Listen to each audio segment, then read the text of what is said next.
Firman Tuhan hari ke-276 2 Oktober tahun 2024, Kitab Mazmur pasal 16 ayat 3, perikop, doa penuh kepercayaan. Pada hari ini, hari yang ke-276, tanggal 2 Oktober tahun 2024, diambil dari Kitab Mazmur pasal yang ke-16 ayat 1 dengan perikop doa penuh kepercayaan dari Daud. Sebagai nats adalah miktan dari Daud, miktam dari Daud. Jagalah aku ya Allah, sebab padamu aku berlindung. Kemudian bacaan pagi diambil dari 2 Korintus pasal 10 ayat 7 sampai dengan 11. Paulus membela pelayanannya. Bacaan malam diambil dari Amsal pasal 17 ayat 13 sampai dengan 19. Nasihat Raja Salomo. Sebagaimana pedoman kita dalam bulan Oktober yang sudah ditetapkan selama 1 bulan, yaitu dengan topik serahkanlah hidupmu kepada Tuhan menjadi persembahan yang hidup dan benar. Dijabarkan dalam kitab Roma pasal 12 ayat 1. Karena itu, saudara-saudara, demi kemuliaan Allah, aku menasihatkan kamu supaya kamu mempersembahkan tubuhmu sebagai persembahan yang hidup, yang kudus, dan yang berkenaan kepada Allah. Itu adalah ibadahmu yang sejati. Apa ibadah sejati? Yaitu tubuh kita sebagai persembahan yang hidup. Itulah ibadah sejati. Nah, kemudian ini dijelaskan oleh Mazmur dalam pasal 23 ayat yang ke-6. Kebajikan dan kemurahan belaka akan mengikuti aku seumur hidupku, dan aku akan diam dalam rumah Tuhan sepanjang masa. Pernyataan Daud. Rumah Tuhan adalah dirinya Daud yang terdiri dari jiwa, hati, dan kekuatan. Jadi hati, jiwa, dan kekuatan ini menjadi rumah Tuhan. Dan Daud berada sepanjang masa di rumah Tuhan. Pengakuan terus terang dari Daud bahwa dirinya adalah rumah Tuhan. Maka dalam perikop hari ini, doa penuh kepercayaan dengan nats miktan Daud. Jagalah aku ya Tuhan, ya Allah, sebab padamu aku berlindung. Apa yang dimaksud dengan miktan? Inilah Mazmur emas dari Daud. Kata miktam itu adalah sesuatu sesuatu yang menutupi dan sekaligus merupakan kunci yang membuka data yang tersimpan dalam Mazmur pasal 16, 50, 56, 57, 58 sampai dengan 60. Sekarang kita masuk dalam perikop hari ini.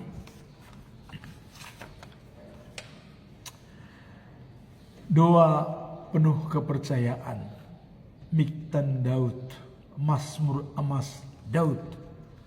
Apa makna perikop itu yang dikatakan Mazmur pasal 16 ayat 1? Perikop doa penuh kepercayaan dalam Mazmur 16 ayat 1. Ini adalah menunjukkan penghargaan dan kepercayaan yang mendalam kepada Tuhan dalam menghadapi segala suatu kehidupan. Inilah makna daripada doa Daud yang penuh kepercayaan.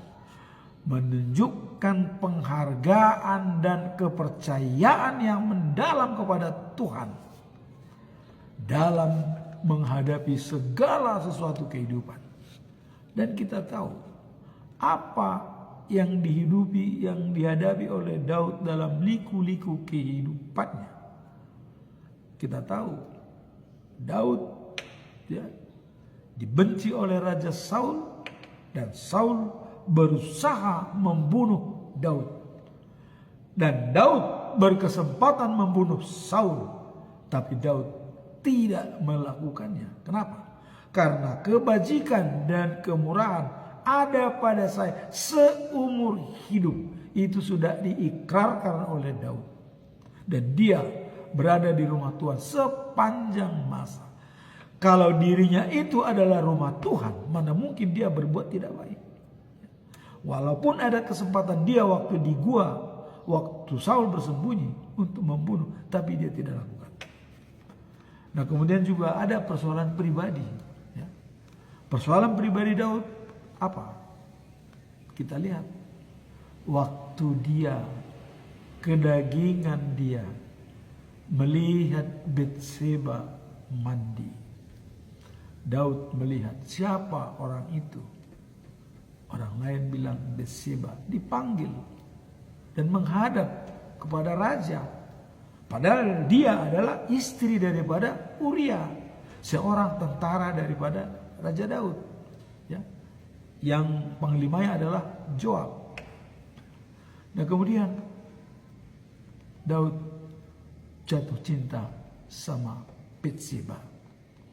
Kemudian Daud mengatakan kepada Uria, senangkanlah istrimu Batseba pulang dulu cuti dari tempat militer, tempat peperangan yang dipimpin oleh Joab. Dia pulang, tapi bukan pulang kepada istrinya. Dia malah di depan istana. Ditanya, tidak. Nah, pendek cerita, Uria disuruh oleh Daud supaya maju di medan perang. Akhirnya dia mati di peperangan. Kemudian Daud mengambil Batseba.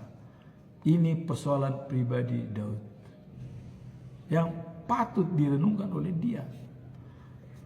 Dan istrinya Batseba, akhirnya Batseba sudah mengandung.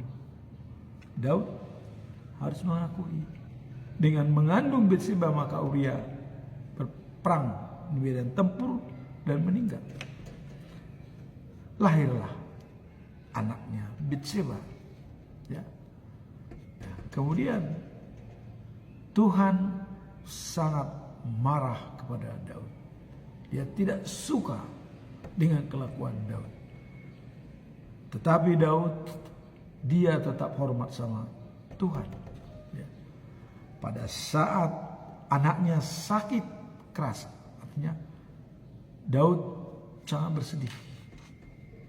Dan Nathan sudah mengingatkan Daud, anakmu mati, tapi kamu akan hidup. Sudah diingatkan oleh Nathan. Maka Daud berusaha supaya anaknya tidak mati. Berpuasa dia 7 hari 7 malam. Sampai tidur di halaman rumahnya di tanah. Tidak makan dan tidak minum. Selama 7 hari berpuasa. Anaknya sakit keras. Ya memang Tuhan Allah yang sudah mengatakan harus mati. Ya, apapun. Bagaimanapun sekerasnya Daud berdoa, menangis menjadi-jadi, berpuasa, tidak akan berhasil.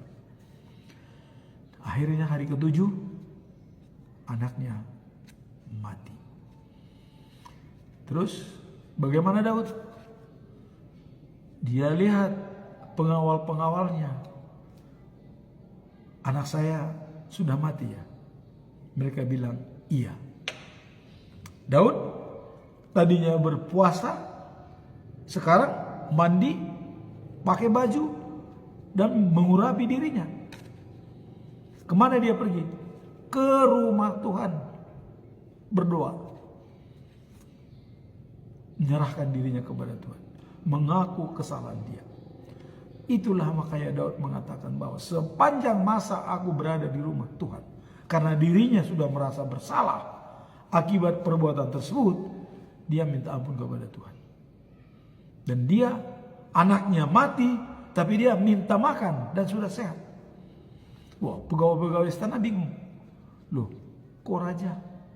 Pada saat anakmu sakit, kau berpuasa dan tidak makan dan tidak minum. Menangis sejadi-jadinya. Begitu anakmu mati, kok kamu mau makan, gembira, pakai baju dan sehat? Apa kau senang dia mati? Nah, dijawab oleh Daud. Begini, saudara-saudara. Dia sudah mati. Tidak bisa kembali lagi kepada saya. Pada saat dia hidup, saya berdoa mati-matian, berpuasa, semoga Tuhan Allah mengampuni dan memberikan kehidupan. Tapi nyatanya Tuhan tidak menghendaki. Ya udah, dia sudah mati. Nah sekarang kita yang harus mengikuti dia. Nah sekarang apakah saya bersedih? Itulah kehebatan Daud. Pada saat anaknya mati, dia malah bisa makan, ganti pakaian, dan berdoa kepada Tuhan dan minta ampun. Ya. Itu persoalan pribadi. Jadi bisa menyelesaikan pribadi dia, akhirnya dia tetap eksis. Kemudian persoalan kedua, anaknya Absalom ingin mengambil kerajaannya dari Daud. Coba. Absalom di Yerusalem. Setelah dia membunuh Amnon ya, kembali dari Gesur, dari tempat mertuanya, dan pergi ke Yerusalem. Sebenarnya yang manggil itu adalah Daud, karena dia sayang. Sebenarnya Daud kalau dia mau membenci si Absalom, bisa. Ya, kan abang kandungnya Amnon dibunuh oleh Absalom, suruhannya. Waktu pesta, ya, dibunuh. Memang ada kesalahan Amnon.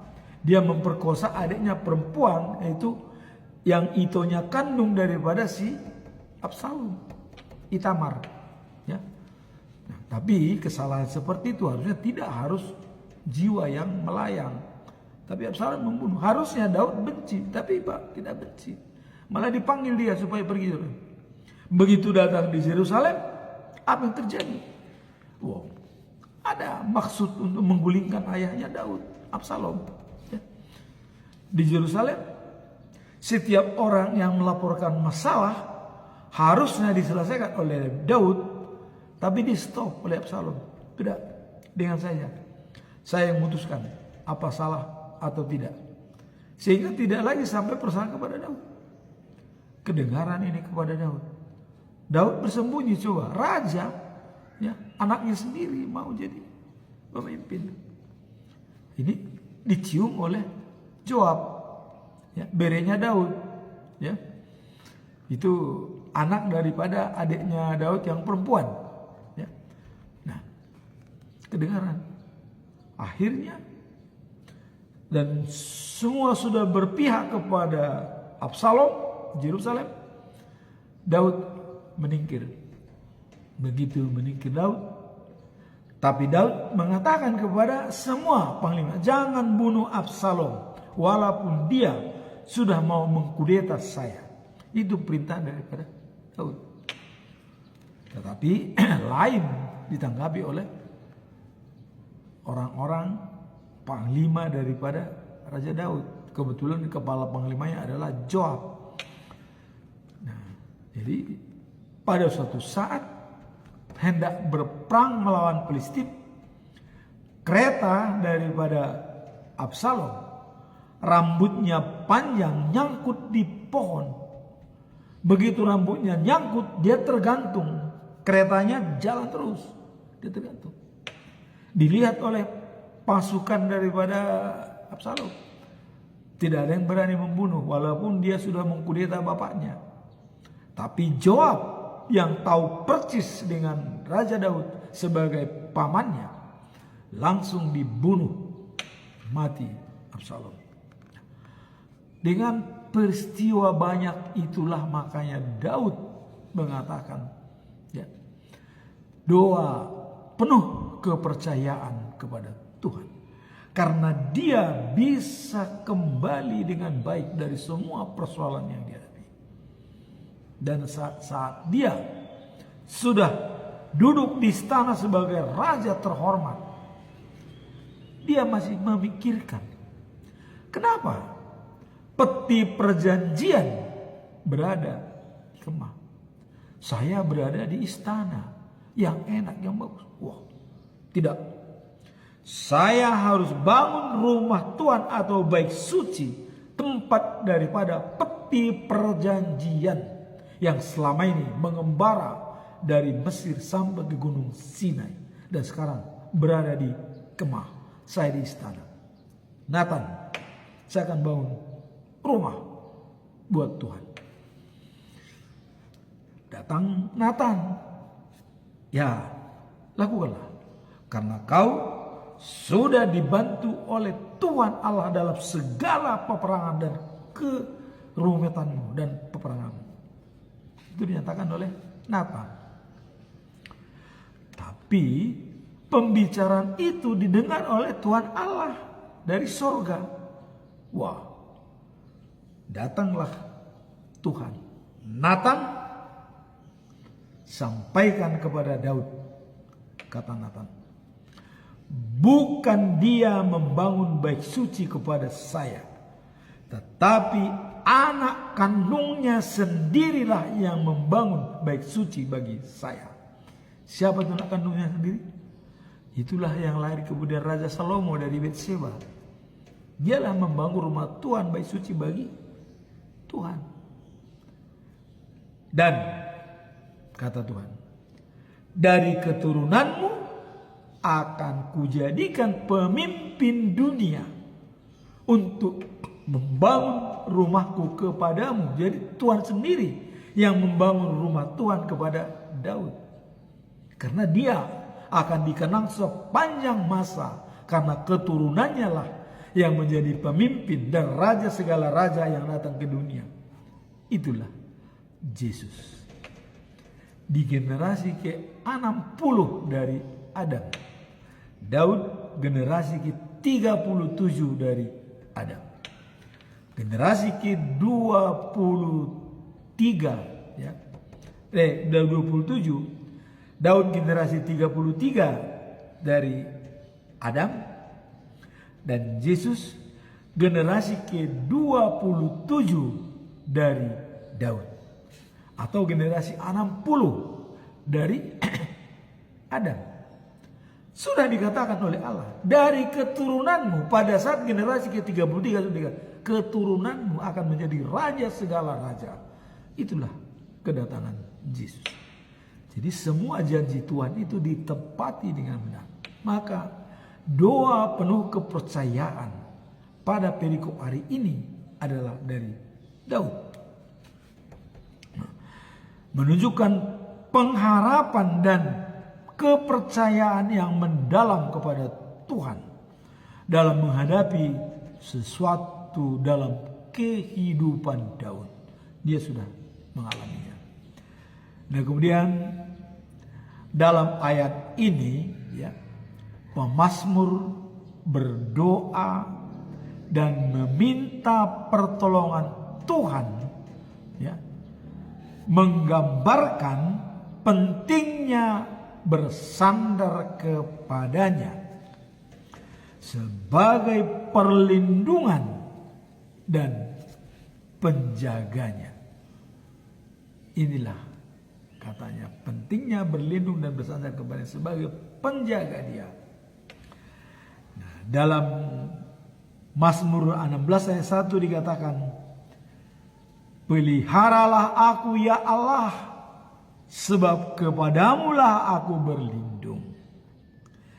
Dalam ayat ini pemazmur mengharapkan kerinduan dan harapan untuk mendapatkan perlindungan dari Tuhan.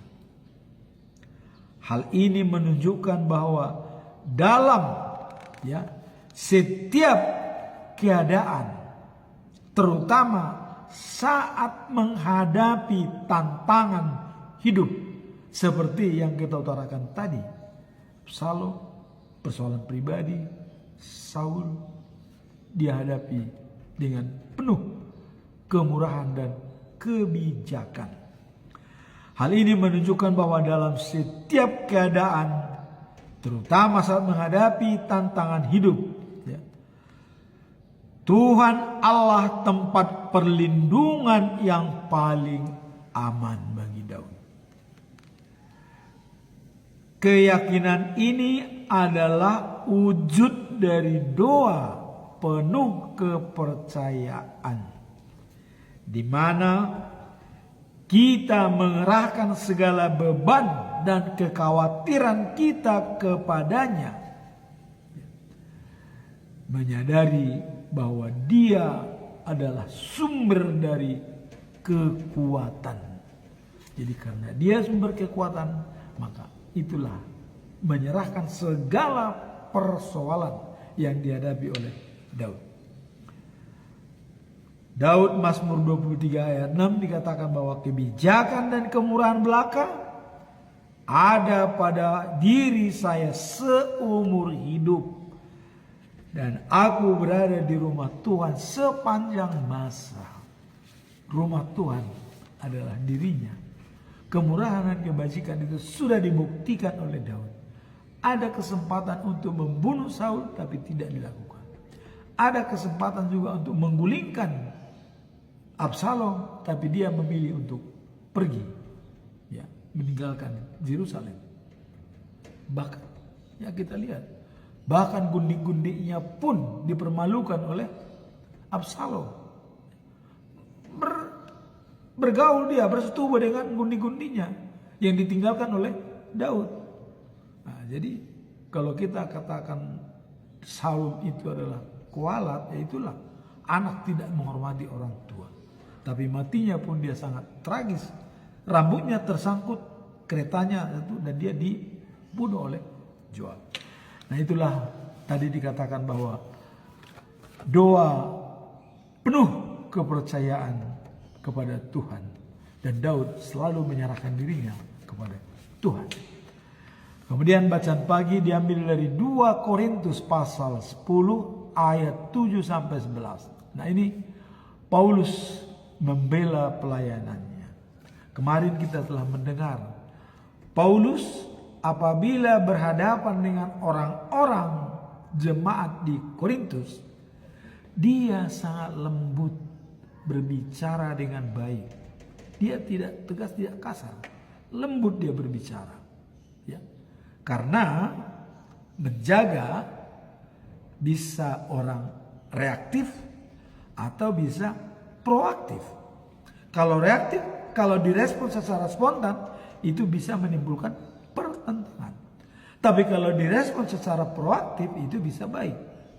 Maka untuk menghindari respon reaktif, Paulus berbicara lembut kepada orang-orang.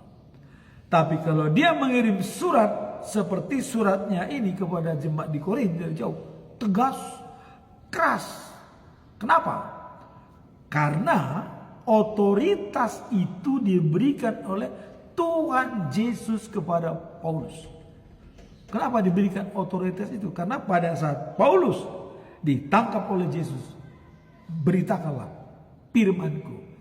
Jangan lagi menghina saya, menganiaya saya, kata Yesus.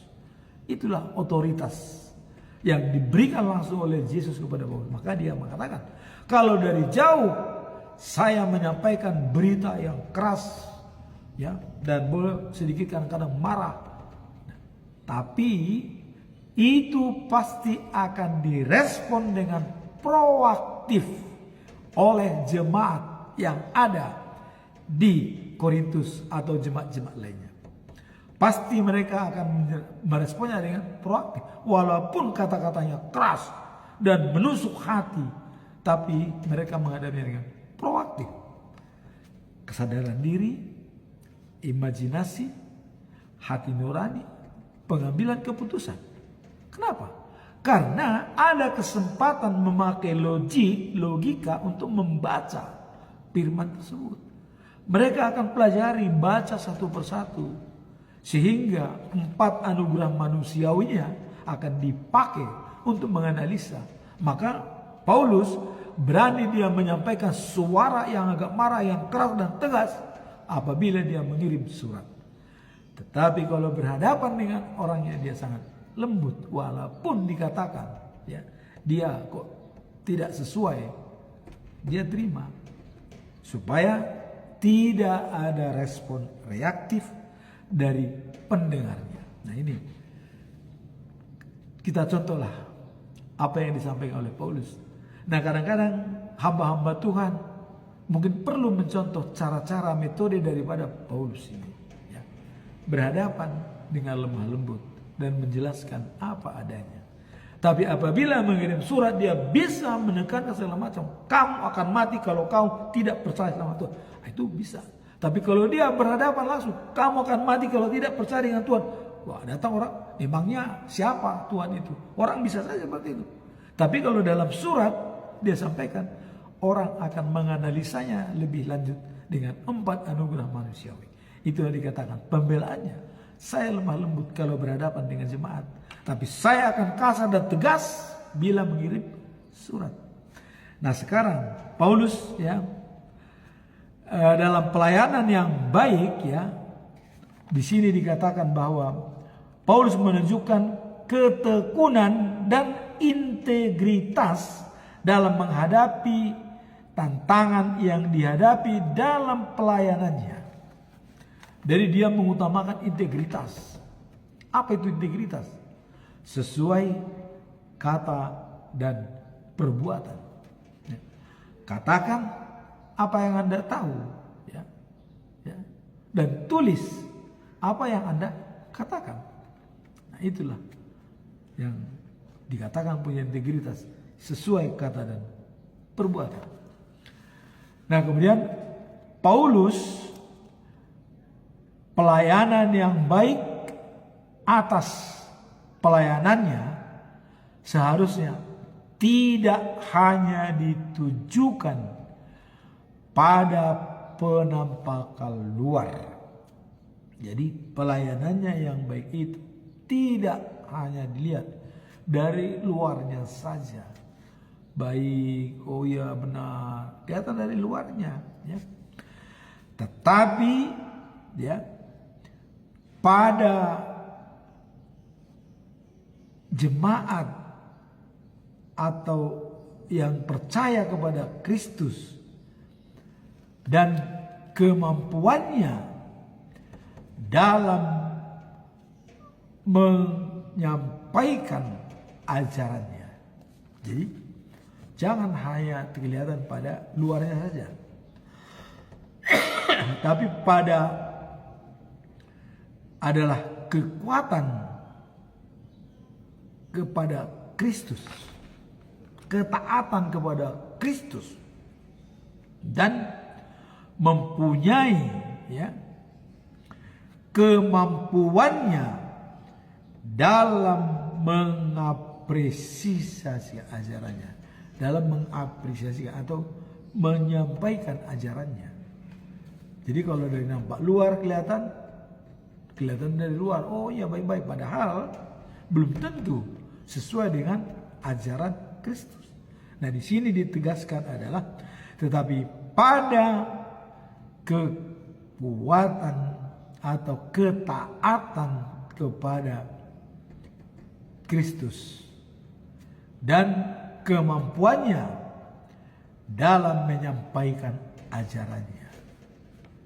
Jadi artinya di sini ada ketaatan dan juga punya kemampuan. Orang taat tapi tidak mampu, ini juga kurang baik. Tapi orang yang sudah taat kepada Yesus Kristus, kemudian juga mampu mengajarkannya kepada orang-orang, itulah yang dikatakan oleh Paulus. Jangan hanya melihat menampakkan luar, tapi lihatlah ketaatannya kepada Kristus dan kemampuannya untuk menjalankan ajarannya. Nah, kemudian ayat 7 ya. Apakah kamu melihat menurut rupa jika ada orang ya yang yakin bahwa ia adalah Kristus, maka ia harus ingat bahwa seperti ia adalah Kristus, demikian pula kami. Nah, ayat ini mengajak kita untuk menilai ya hidup dan pelayanan tidak hanya dari apa yang ditempuh, tetapi juga dari kebenaran yang mendalam dalam Kristen. Jadi bukan hanya melihat apa yang sudah dicapai, apa yang sudah diingat, tapi bagaimana kebenarannya yang mendalam pada Kristen. Harus benar-benar berakar mendalam dengan dasar-dasar adalah Kristus sebagai pengajaran. Nah, Paulus menegaskan bahwa penilaian yang lebih penting adalah bagaimana ya kita menjalani hidup yang serupa dengan Kristus. Jadi dikatakan bahwa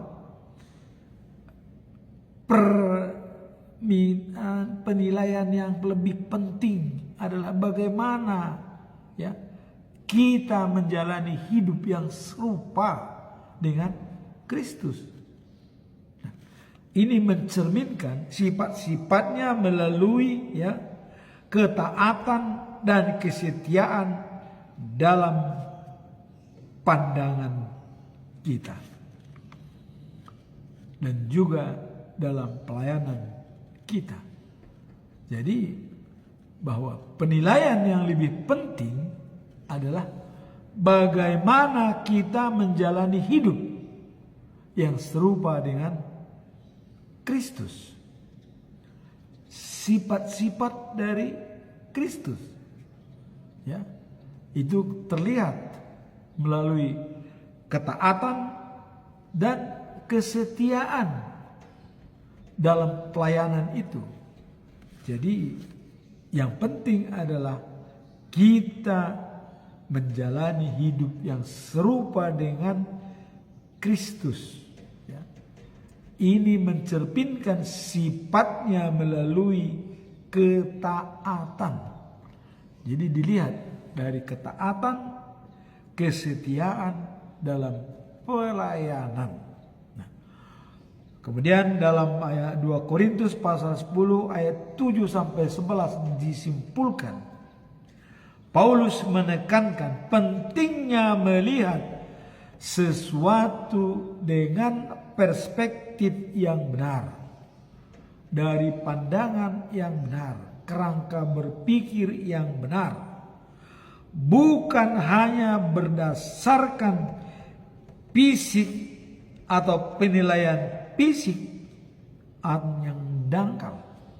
Jadi kita harus melihat dari perspektif daripada spiritual, dari kerangka berpikir, bukan hanya dari fisik luarnya saja. Ya. Nah, kemudian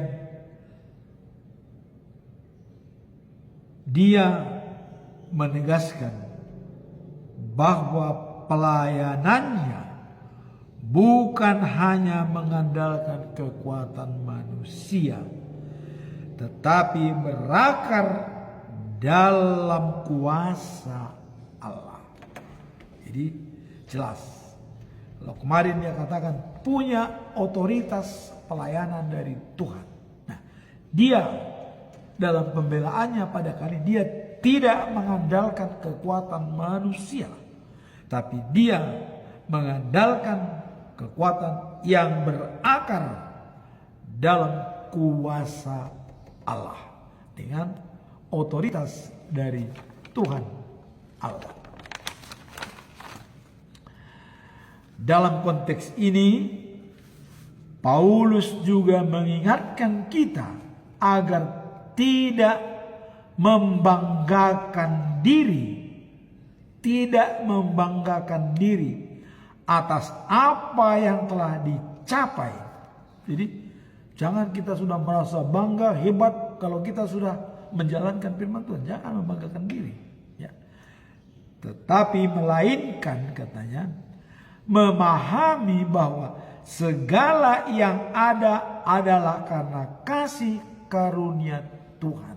Wah, jadi kita bisa melayani umat bukan karena kekuatan kita, tapi karena kuasa daripada Roh Allah.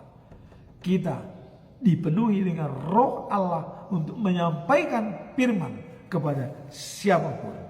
Nah, hal ini menunjukkan bahwa sebagai pengikut Kristus, kita harus memiliki sifat rendah hati dan senantiasa mencari kebenaran ilahi dalam setiap langkah hidup kita. Ini merupakan kunci yang utama dikatakan oleh Paulus.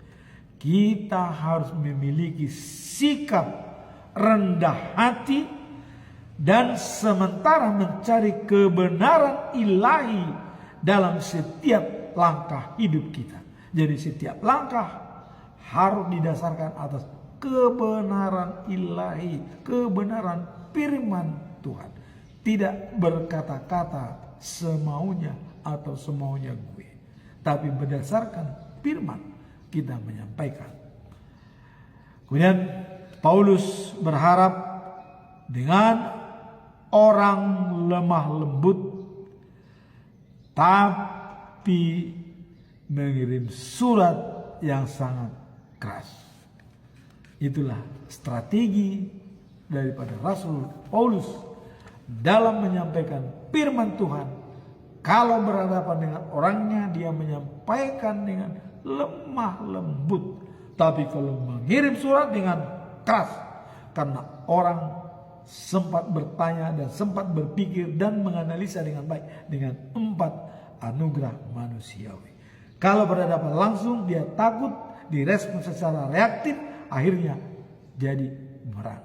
Inilah strategi Paulus.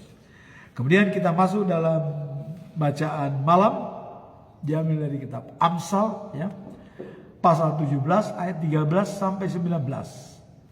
Ini nasihat Raja Salomo, ya. Dari kemarin kita sudah menyampaikan nasihat Raja Salomo. Kemarin mengatakan lebih baik, ya, punya harta sedikit, takut akan Tuhan, daripada banyak harta berada dalam kekhawatiran dan kecemasan. Maka Tuhan mengatakan, korbankan segalanya demi kebenaran firman Tuhan. Bahkan Yesus mengatakan lebih tegas, Kalau matamu berbuat salah dan akibatnya kamu tidak masuk surga, congkel matamu, lebih baik tidak bermata masuk surga daripada punya mata masuk neraka. Oh, ini Yesus ya dalam Markus. Demikian juga tangan. Kalau tanganmu berbuat dosa, lebih baik kamu tidak punya tangan masuk surga daripada punya tangan tapi masuk neraka. Potong tanganmu. Kaki juga. Kalau kakimu berbuat dosa mengakibatkan kamu tidak masuk surga, lebih baik potong kakimu supaya kamu masuk surga. Apa gunanya kakimu kalau itu mengakibatkan kamu tidak punya surga? Nah, makanya Raja Salomo mengatakan ada 7 yang dibenci oleh Allah. Itu dalam Amsal ya. Amsal 6 ayat 16 sampai 18. Ya.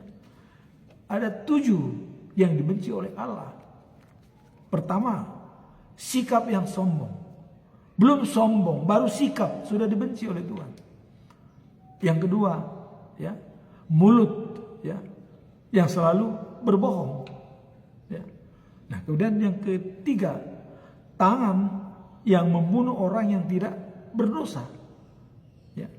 Yang keempat, kaki yang selalu ya mau ke tempat-tempat kejahatan, ya, yang selalu pergi untuk menjalankan kejahatan, kaki.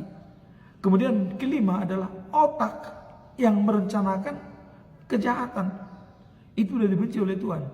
Baru merencanakan, belum terjadi, sudah dibenci. Ya. Nah, kemudian yang keenam, selalu bersaksi palsu, bersaksi dusta, ya, selalu bersaksi. Itu sudah pernah dilakukan oleh si Isabel, ya, dengan menghadirkan saksi dusta 2 orang supaya bisa membunuh Nabot yang punya anggur. Dibikinlah saksi dusta. Kamu berdusta bahwa Nabot menghina raja di depan umum.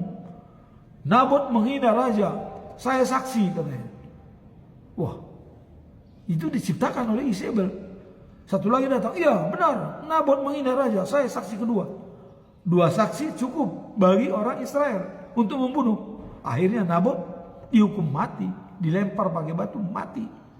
Kebun anggurnya diambil oleh Ahab. Ya, bersaksi dusta.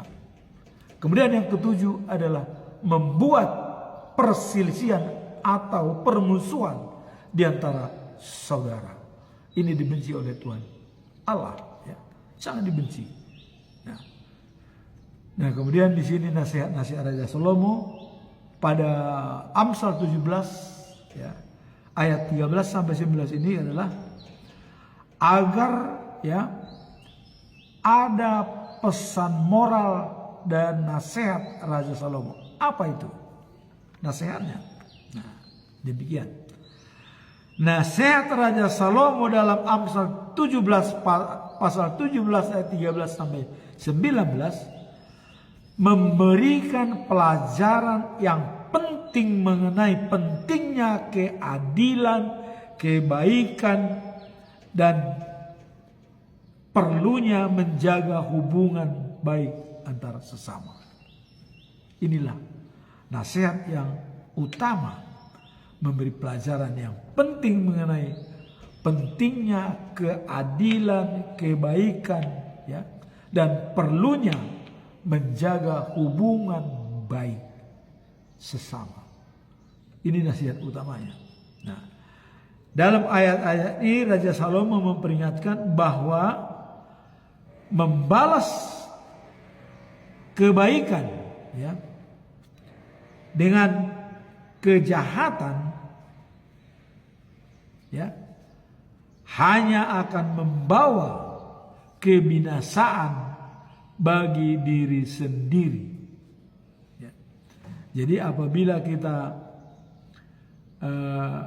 membalas kebaikan, ya, dengan kejahatan, ya, jadi ada kebaikan yang diberikan orang, tapi kita balas dengan kejahatan, ya, itu akan membawa kebinasaan bagi diri sendiri.